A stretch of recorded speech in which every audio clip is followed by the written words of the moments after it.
Nós vamos à exposição, ao estudo de mais uma parábola, e essa é a 7ª parábola que estamos estudando. Mateus 13, você pode ir abrindo aí, é a 7ª parábola e a última parábola do reino, a chamada das chamadas parábolas do reino. Veja bem que Jesus, ele expõe essas parábolas, e aí a gente precisa relembrar do propósito das parábolas. Você pode, aí mesmo em Mateus 13, a gente vai começar lendo no versículo 11, Mateus 13.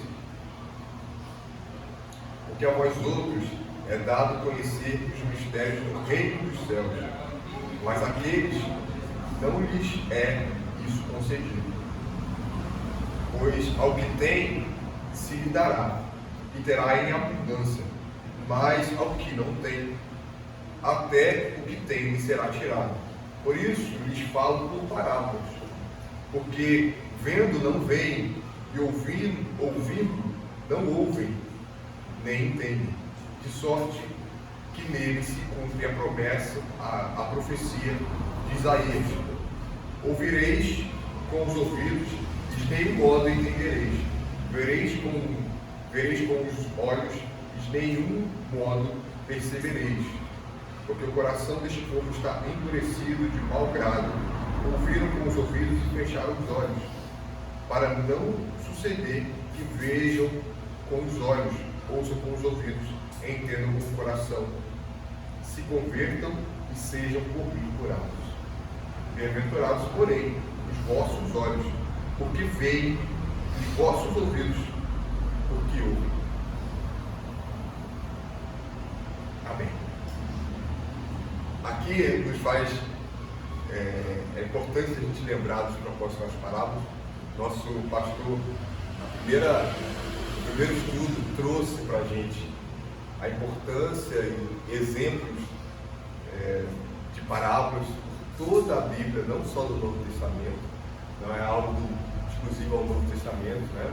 Nós vimos aqui a parábola que Natan conta a Davi, e existem outras contadas, inclusive por Isaías e outros profetas. E nós entendemos que aqui no capítulo 13 há uma separação de propósitos, podemos pensar assim. Porque, primeiro, a parábola do semeador, ela é contada para todo o povo. A parábola do joio também, a parábola da mostarda e a parábola do fermento. E aí, no versículo 36 de Mateus, a gente vê que há um contexto diferente nas parábolas que vem a seguir. Mateus 13:36. Então, despedindo as multidões, foi Jesus para casa, e chegando-se a ele, os seus discípulos disseram: explica-nos a parábola do joio do campo. Então veja que agora é um outro ambiente, um ambiente onde Jesus está exclusivamente com os discípulos. E já não se aplica o que nós lemos da profecia de Isaías aqui agora. E Jesus termina essa série de parábolas, onde está exclusivamente com seus discípulos, contando essa parábola, a parábola da rede. Veja como o Senhor Todo-Poderoso, Deus, 100% Deus, Ele traz algo que é da realidade da maioria dos seus discípulos. O que nós temos de relato registrado nas Escrituras é Mateus 4:19, que nós vemos aqui é sobre 4 discípulos, 4 apóstolos de Jesus.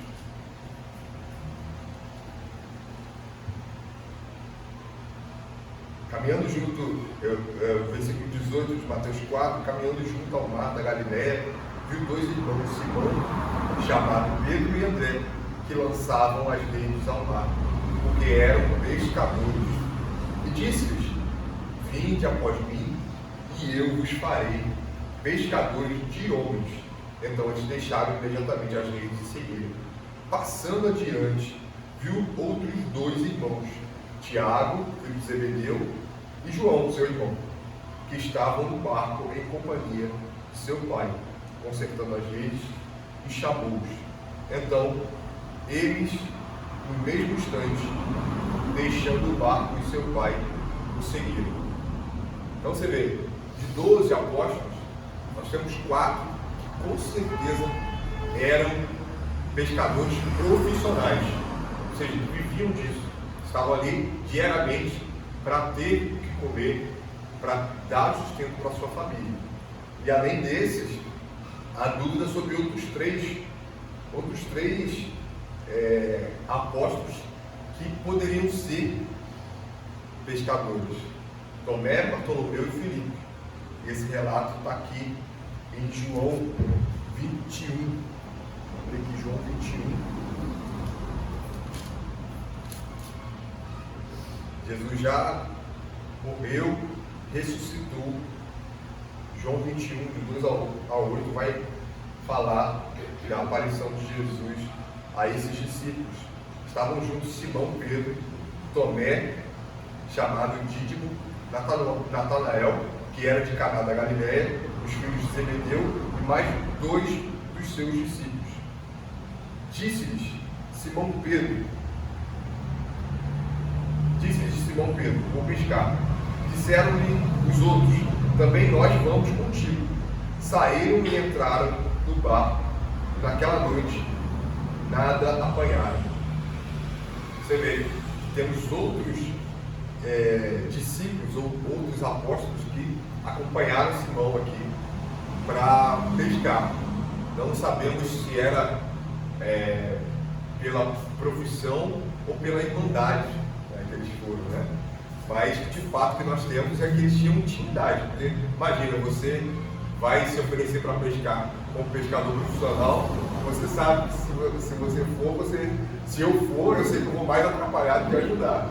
Então, provavelmente, mesmo que não fossem profissionais, tinham intimidade, né, com essa prática. Então, você vê, nós temos 12 discípulos, 12 apóstolos. E dos 12, 7 têm intimidade com a pesca. 4 com certeza profissionais. E Jesus traz essa última parábola. Como eu disse, Ele é Deus Todo-Poderoso, mas além de ser transcendente, é imanente. Ele desceu, Ele se encarnou e Ele traz ensinamentos do nosso dia a dia. É isso que Ele faz nessa parábola, isso que aponta para nós, né, de apóstolos que eram pescadores. Jesus traz esse ensinamento na parábola. E agora nós vamos ler a parábola e entender aqui o que é dito. Mateus 13, 47. O reino dos céus é ainda semelhante a uma rede que, lançada ao mar, recolhe peixes de toda espécie. Quando já está cheia, os pescadores arrastam-na para a praia e, assentados, escolhem os bons para os cestos e os ruins deitam fora. Assim será na consumação do século. Sairão os anjos e separarão os maus dentre os justos e os lançarão na fornalha acesa. Ali haverá choro e ranger de dentes. Então a gente já faz uma separação do que é a parábola, do que é a explicação da parábola aí. Porque, diferente de todas as outras parábolas, Jesus ele dá o ensinamento a seguir. imediatamente, tirando a parábola do semeador. Mesmo assim, Jesus explica porque os discípulos pedem uma explicação. Aqui não, aqui ele traz imediatamente fazendo essa comparação. Ou seja, a parábola em si está separada em dois versículos, 47 e 48. E o 49 e 50 é a explicação dela. E aí a gente pode começar entendendo o contexto da parábola. Vamos relembrar primeiro o reino dos céus. Já foi falado aqui para a gente sobre o reino dos céus. No último estudo que eu tive o privilégio de ministrar, que foi sobre o joio, a gente falou sobre o reino dos céus, comentando o que o pastor John MacArthur, eu não sei bem essa pronúncia dele, do nome dele. E o que acontece é que ele traz o exemplo de esfera, o reino dos céus, onde as pessoas são enxertadas no reino. E para isso, há uma condição e que fica evidente, né, também nessa parábola, que é de arrependimento. Coloquei aqui para a gente lembrar Mateus 3:2, se alguém puder abrir e ler aí, Mateus 3:2.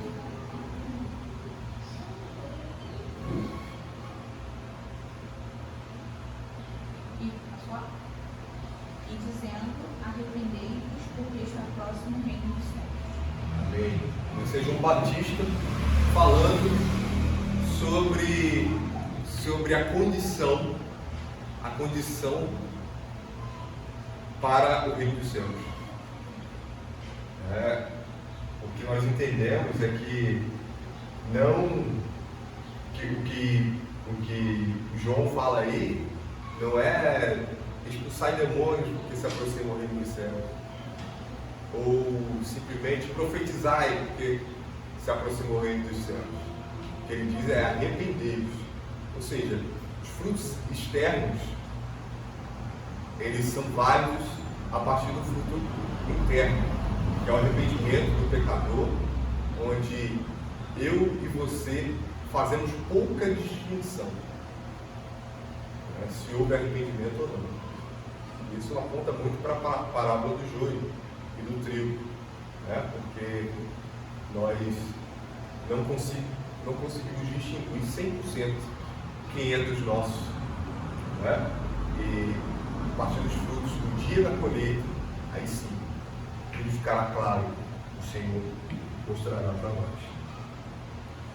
Agora sim, contexto. Como que era essa pesca de arrastão? A pesca de arrastão, já nessa época existia várias maneiras de pescar.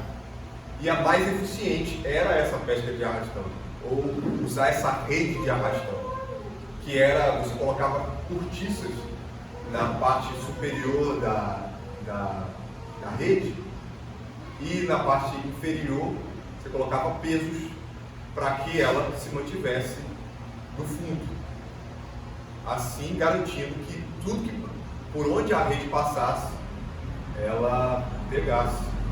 Então ela tinha 2 metros de largura por 100 de comprimento, ia arrastando mesmo no fundo do mar para poder passar. E os 2 métodos que se usavam eram com 2 barcos, os 2 barcos iam ali, e um segurando a ponta e outro segurando a outra. E onde passava, ficava grudado os peixes.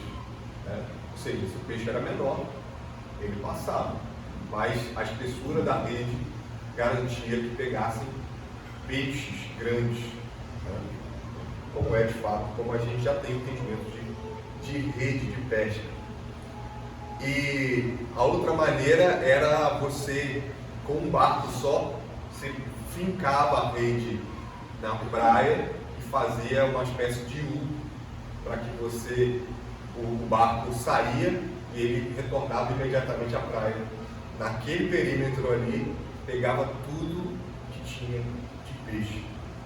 E depois o pescador fazia essa separação na praia do peixe que valia a pena e do peixe que não valia a pena. A gente vai falar sobre isso. Ou seja, os pescadores buscavam a melhor maneira de pescar, usavam estratégias, tinham sua experiência. Mesmo assim, na rede de pesca, na pesca de arrastão, você vai pegar aquilo que você não deseja. Ali você vai limpar literalmente a praia com todos as coisas, os objetos que são maiores do que as pessoas na rede. Ali você vai fazer uma limpeza completa da praia.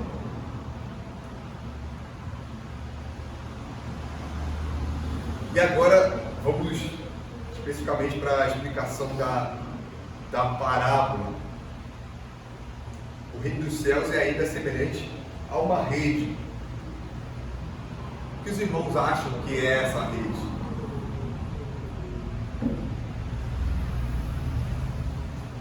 Estudando isso, eu achei muito interessante como nós podemos pensar que é essa rede, que não é colocada aqui por Jesus, mas que nos dá uma ideia daquilo que pode ser essa rede. Então, nós entendemos que a rede arrasta, a rede limpa, como falamos aqui. Então, o que é essa rede? Senão o Evangelho.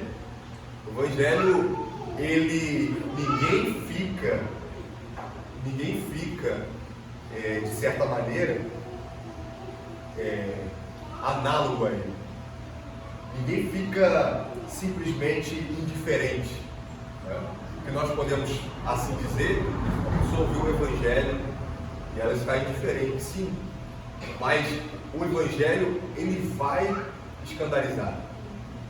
Ele vai se pregar fielmente essas verdades do inferno que Jesus tanto falou.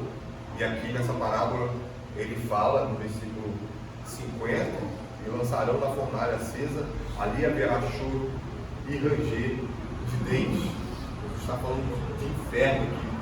Imagina você chegar para o seu amigo e falar: se você não se arrepender dos seus pecados, você vai para o inferno. Como seria essa amizade? Então você vê que a rede, ela arrasta, ela é impiedosa. Agora, a verdade, ela é piedosa nesse sentido de que a verdade liberta. A rede, o Evangelho, traz para a gente a oportunidade de conhecermos a verdade e de compartilharmos essa verdade com quem nós amamos. Porque aqui eu coloquei Romanos 1,16, que é muito conhecido por nós. Pois não me envergonho do Evangelho, porque é o poder de Deus para a salvação de todo aquele que crê. Primeiro do judeu e também do grego. O que é importante para um pescador, para que ele faça uma boa pesca? O pescador profissional, ele precisa levar o alimento para casa, ele precisa vender os peixes, ele precisa... Não tem desculpa. Ele já sabe o dia que vai ter peixe. A experiência dele já mostra isso. Agora ele precisa levar o peixe para casa. E não tem condições dele pescar sem a sua rede. Não tem condições. Ou seja, a rede é o poder do pescador. É o poder. Ele tem experiência, ele tem vontade de trabalhar, tem energia, tem saúde, mas sem a rede é impossível. Ou seja, o paralelo que nós podemos fazer é que sem o Evangelho, isso aqui é tudo vão. Não tem porquê nós nos reunirmos se o Evangelho é falso, se o nosso Evangelho é algo passageiro, só para simplesmente nós nos satisfazer ou nos satisfazermos com as nossas vontades, nossa vontade de encontrar que se o evangelho é falso, nem irmãos seriam. Esses amigos que estão aqui bem diante de mim. Então, veja que a rede é o evangelho. A rede é o evangelho, que é o poder do pescador, que é o poder de Deus, a salvação de todo aquele que crê.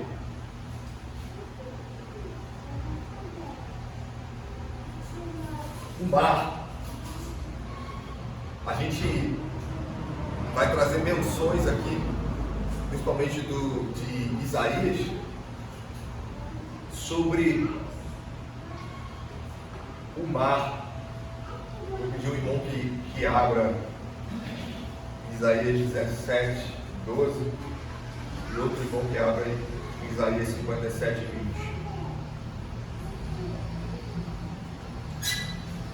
Ai do caminho dos grandes povos que bramam como bramam os mares, e do rugido das nações que rugem como rugem as impetuosas águas.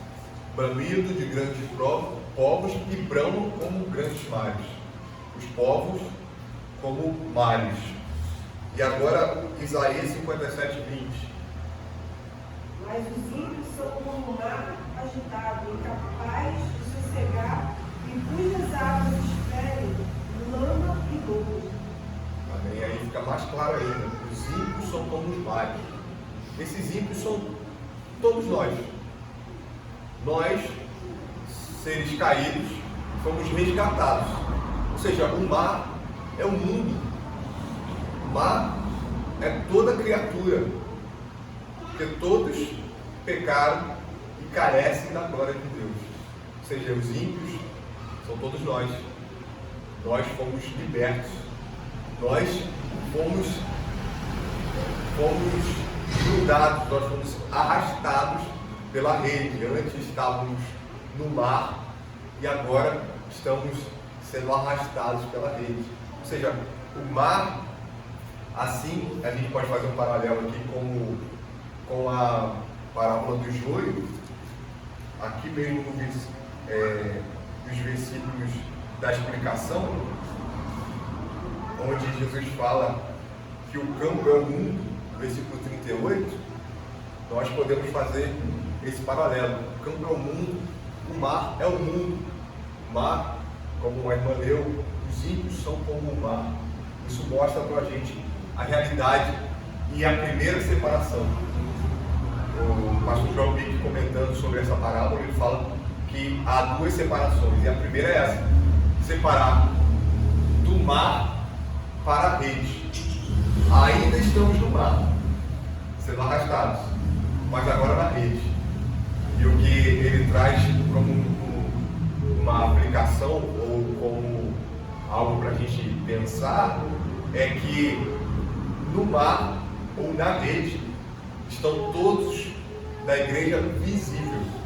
Nós falamos aqui na parábola do joio e do trigo sobre a igreja visível. Ou seja, todos os que estão na rede estão enxertados na igreja visível. Lembrando que a igreja visível não é a igreja, não é necessariamente todos que vão morar no céu. E aí, irmãos, a parábola continua. Recolhe peixes de toda espécie. Então, lembrando que nós falamos do reino dos céus, falamos da rede, que é lançada ao mar, e agora falaremos sobre que recolhe peixes de toda espécie. Isaías 64, quem já estava em Isaías aí pode abrir. Isaías 64 e Ezequiel 47, 10.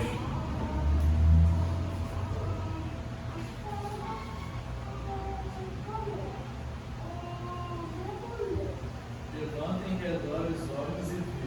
Todos esses se ajuntam e vê e vêm ter contigo.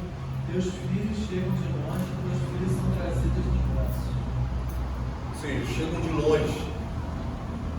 Como a gente pode traçar aqui o pensamento daquilo que nós estamos lendo, que Isaías fala?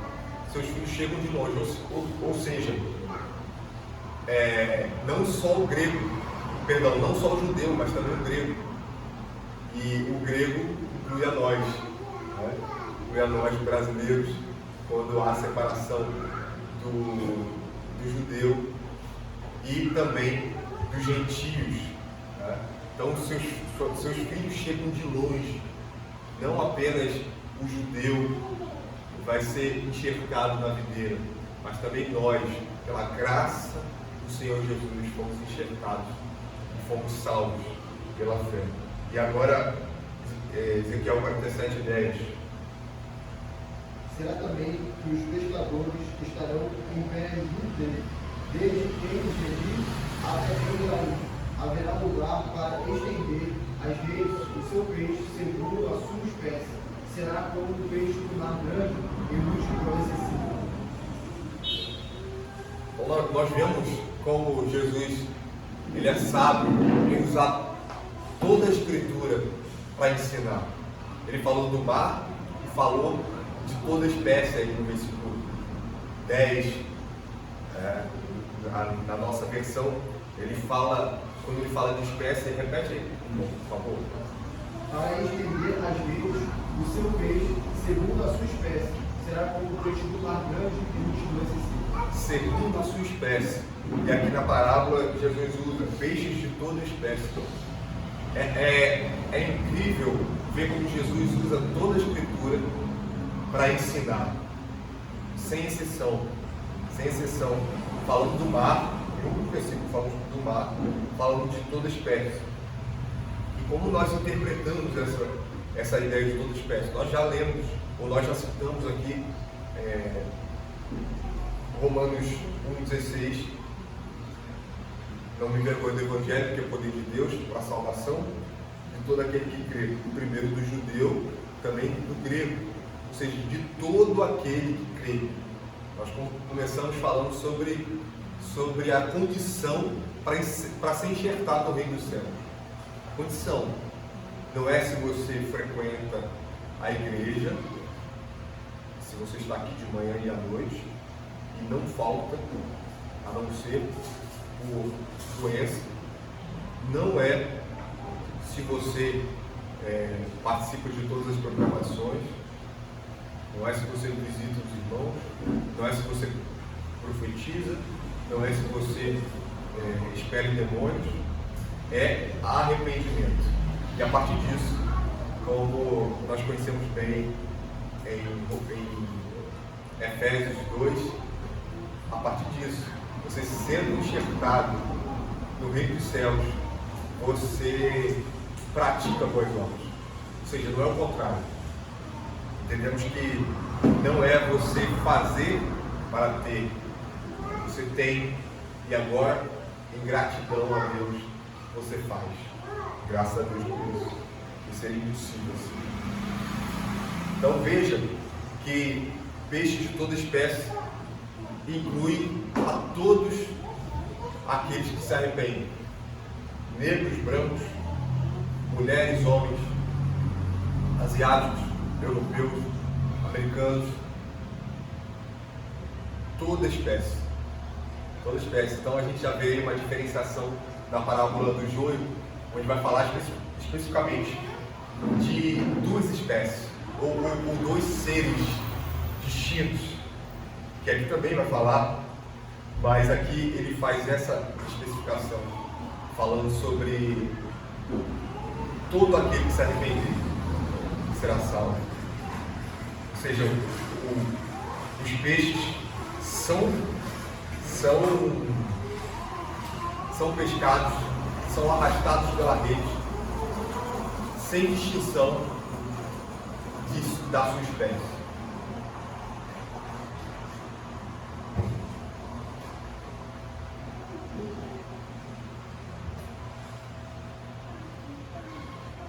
Quando está cheia, mais uma vez aí, coloquei o versículo de Mateus 3:2, para a gente memorizar até. Arrependei-vos, que é chegado ao reino dos céus. É interessante essa realidade que o Senhor traz por meio de parábola.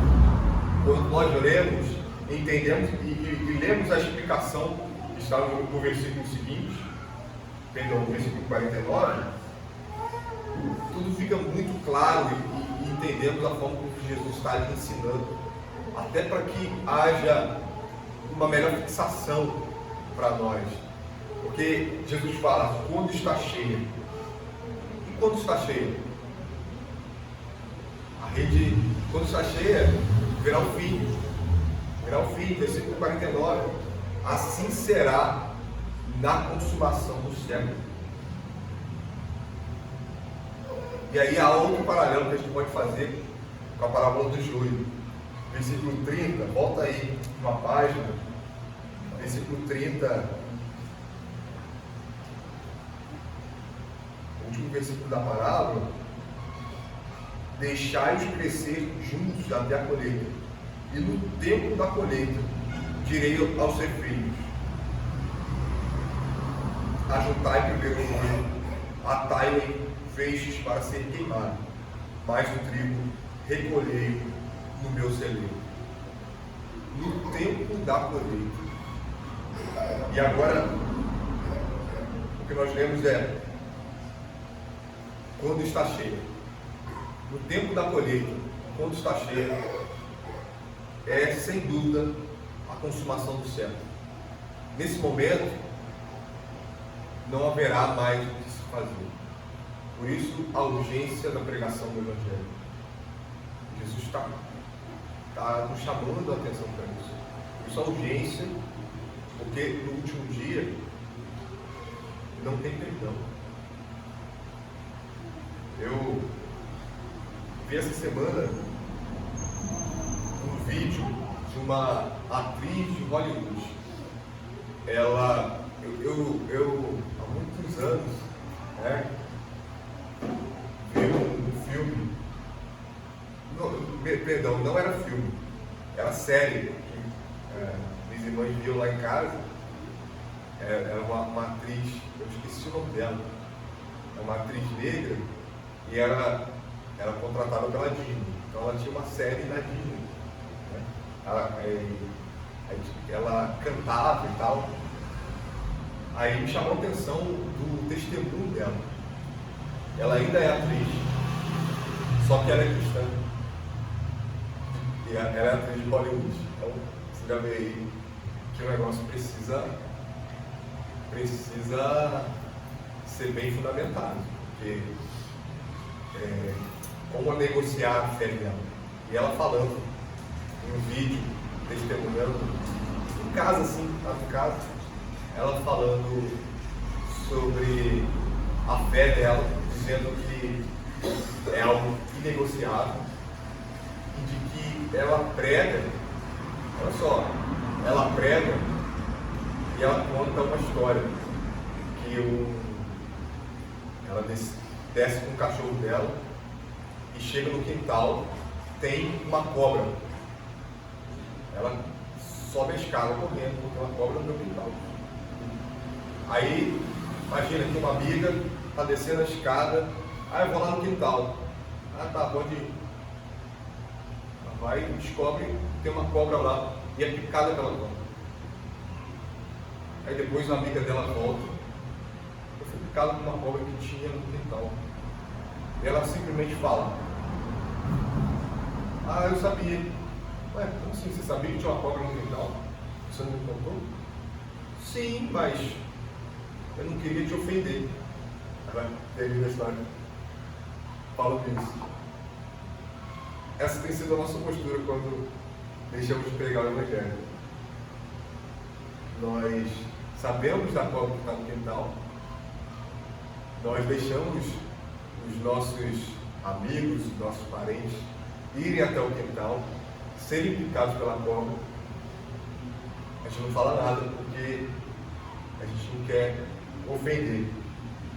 E ela fala disso, inclusive ela fala que ela sabe que ela deixa de receber trabalhos e provavelmente ela vai ter que negar trabalhos, dependendo do que precisar ser feito, né? E ela fala disso e ela diz que não abre mão. Veja que a realidade da parábola, nós entendemos que é a consumação do século, nós entendemos que a pregação é urgente. Não há tempo de esperar os nossos amigos, os nossos parentes serem picados pela cobra. Aí já vai ser tarde. Não tem o céu intermediário. Não tem o céu intermediário onde você vai poder orar por esses parentes. Isso é duro, né? Isso é duro. E é por isso que o Evangelho, a pregação do Evangelho, é amor purinho, amor pelo próximo, purinho. Porque você está trazendo a realidade, está trazendo o perigo pelo qual aquela pessoa está prestes a viver eternamente, ou a morrer eternamente. Então, Jesus ensina sobre o inferno, constantemente, por amor, alertando. O pai ou a mãe alertam os seus filhos para o perigo pelo qual eles estão prestes a passar, caso não os obedeçam. Então precisamos lembrar que a rede vai encher, a rede vai estar cheia e aí vai ser tarde demais.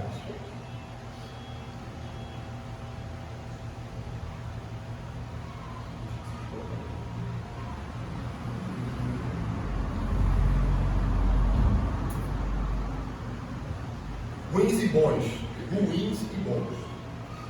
Versículo 48. Quando já está cheia, os pescadores arrastam-na para a praia e, assentados, escolhem os bons para os cestos e os ruins deitam fora. Veja, irmãos, que essa separação vai sendo feita também na parábola do joio. Vamos lembrar disso. É importante para que a gente faça essa conexão. Isso vai nos ajudar a reter mais aqui e a entender melhor. Na tradição judaica, tinha a separação dos peixes, porque se acreditavam que alguns eram impuros. Né? Isso aponta para a realidade dos últimos dias, para o juízo final. Você vê como as tradições judaicas apontam para a verdade do Evangelho. Isso é maravilhoso ver de que peixes eram separados de tal maneira que os peixes sem barbatana e sem escamas eram lançados ou ao mar ou jogados fora. E os peixes com barbatana e com escamas eram colocados nos cestos, porque esses eram comerciáveis e esses eram comestíveis pelos judeus. Entendendo isso,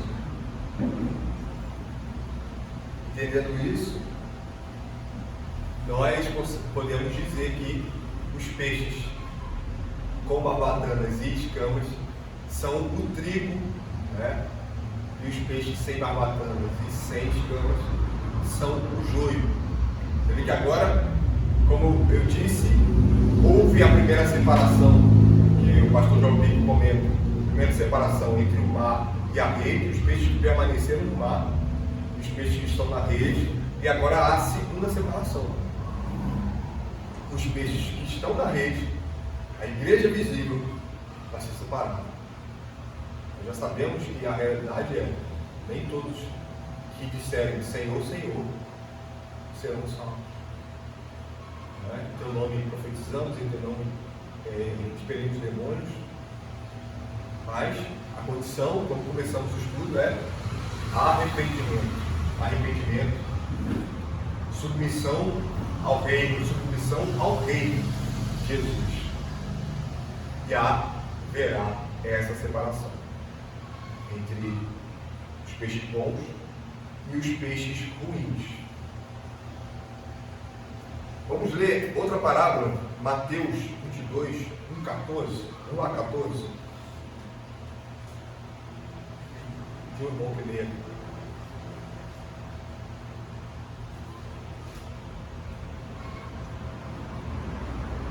Então Jesus respondendo, tornou a palavras e parábolas dizendo: o reino dos céus é semelhante a um certo rei, que celebrou as bodas de seu filho, e enviou os seus servos a chamar os convidados para as bodas, e estes não quiseram vir.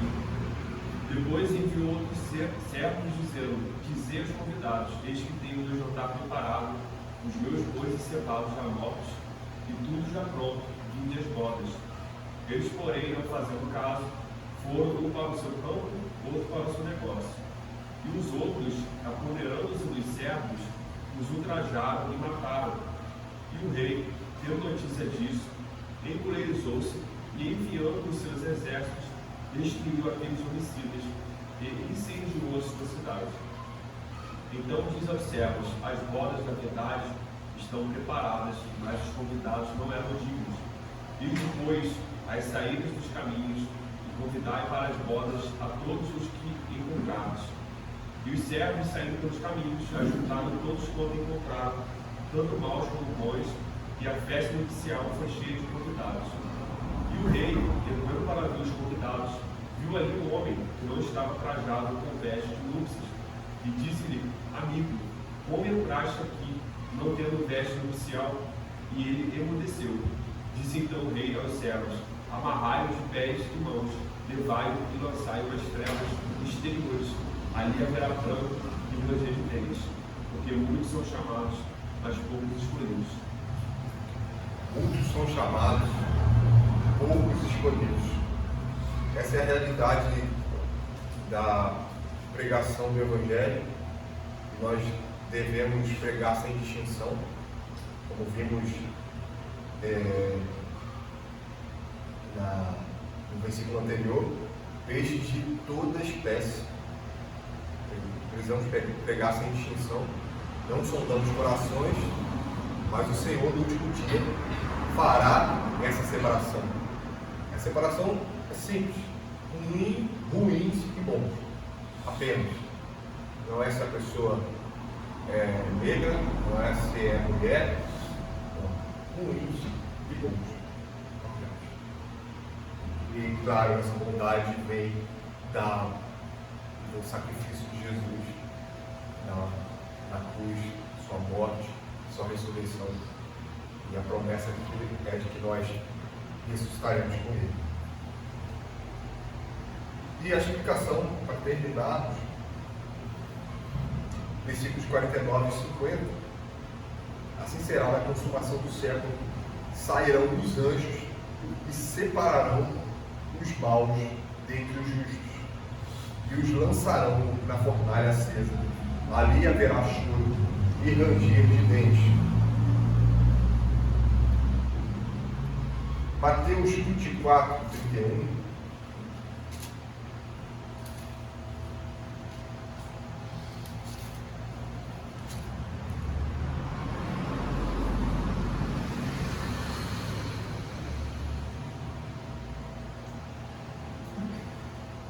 Diz assim: ele enviará os seus anjos com um grande clangor de trombeta, os quais reunirão os seus escolhidos dos 4 ventos, de uma a outra extremidade dos céus. Reunirá os seus escolhidos. Então você vê que mais uma vez nós lemos sobre os anjos, sobre a função dos anjos, que nós vimos na parábola do joio, onde na explicação Jesus deixa bem claro quem eram os ceifeiros. Mateus 13.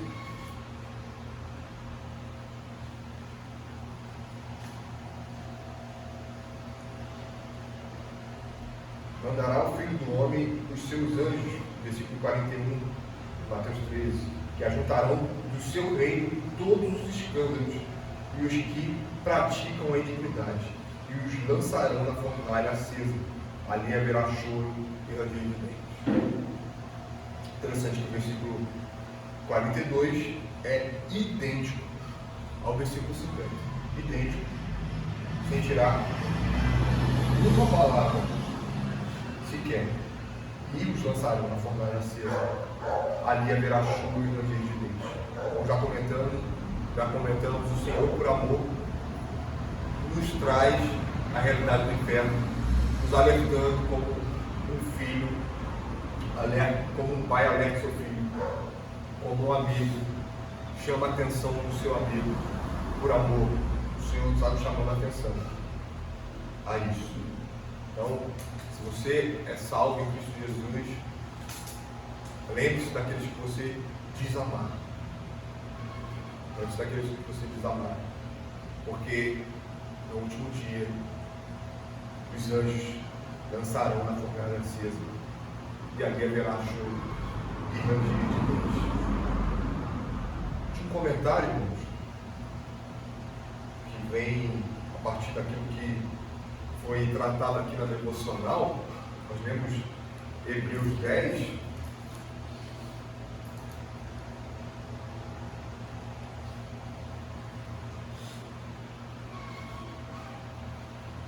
Dez, 25, não deixemos de congregar-nos, como é costume de alguns, antes façamos admoestações, e tanto mais quando vês que o dia se aproxima.